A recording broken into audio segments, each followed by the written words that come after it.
Well, there's something that you will hear very soon about the case between Biafra and Nigeria.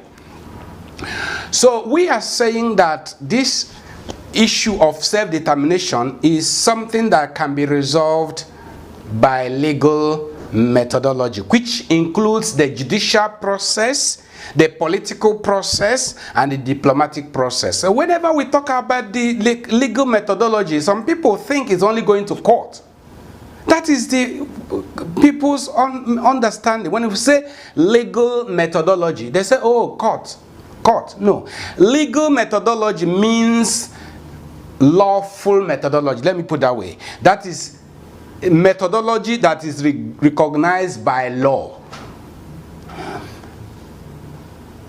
It go by judicial process. For instance,